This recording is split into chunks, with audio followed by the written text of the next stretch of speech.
Já, nú ætla ég aðeins að tala kartöfluheilkennið. Hérna ég með kartöflu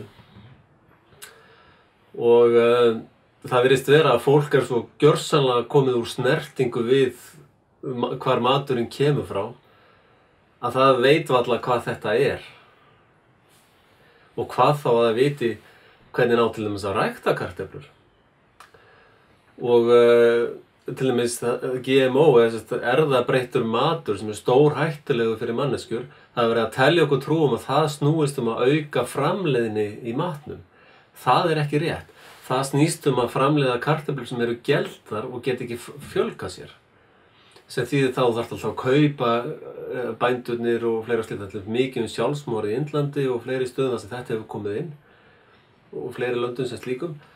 Þetta snýst það að þú getur ekki tekið kartöflu og lykillinn við svona kartöflu bara þú geymir hana og þá koma spírur út úr henni og svo setur hana bara á jörðina og hún gefur 20 eða 100-falda uppskeru á haustin.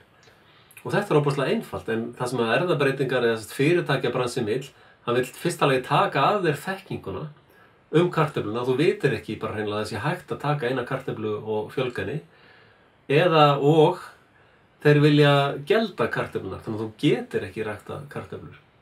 Og það plottið hjá þeim við að ná heimsyfirráðum eða dauða. Og við getum hugsað okkur, og þá komum við aftur aðeins í pólitískar umræður. Hugsum okkur að í einhverjum afskekktum dal, í einhverjum draumatíma, þá koma 5 tonn af kartöflum í hverju ári, einu svona ári koma 5 tonn af kartöflum. Og fólkið í þessum afskekkta dal, það veit ekkert hvernig kartöflunar eru framleiddar. Það bara koma kartöflur. Og þetta maturinn þeirra. Þau borða kartöflunar, svo eftir 1 ár koma kartöflur aftur, með svona nægur ársskammtur. Og þau þurfa að borga mikið fyrir að fá þessa kartöflur á hverju ári. Það kostar það því að allir þurfa að vinna mikla vinnu til þess að geta keypt kartöflur. Og fólk bara alltaf í einhverju vinnu og getur ekki notið lífsins eða dregið andan einu sinni. Síðan fréttist það eitt árið að þú getur tekið kartöfluna, sett hana í moldina og uppkoma bara 10, 50, 100-fald uppskera. Og þá getum við ímyndað okkur pólitíkina í kringum það í þorpinu. Það kannski einhver gaur sem hefur síðan að dreifa, hann fær 5 tonnin af kartöflum og síðan hann allt árið að selja kartöflunar. Þannig að fólkið orðið svolítið háð honum líka. Hann kannski svona heildsali og selur til margra smáaðila, eða smásala. Og síðan smásalarnir græða smáaði að selja kartöflur líka. Þannig að þeir hafa hagsmuni líka að þessu kerfi sem fyrir hendi.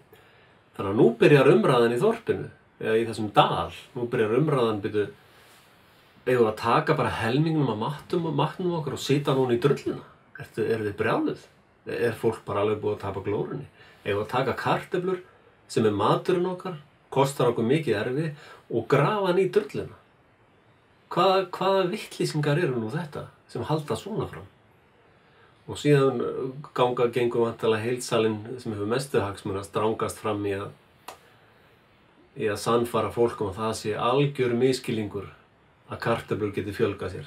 Þetta sé bara einhver ævintýrasaga sem enginn ætti að voga sér að hlusta á eða hvað þá að endurtaka við nokkurn mann. Þannig að þetta hef ég kallað kartöflusyndrómið og mér finnst það bara þræl passa við þá þjóðfélagsuppbyggingu sem heima á Íslandi og á flestum stöðum í heiminum sem ég veit allavega. Og það væri gaman að fá komment hérna fyrir neðan ef þið vitið einhvern stað þar sem það ekki svona fáránlegt system í gangi.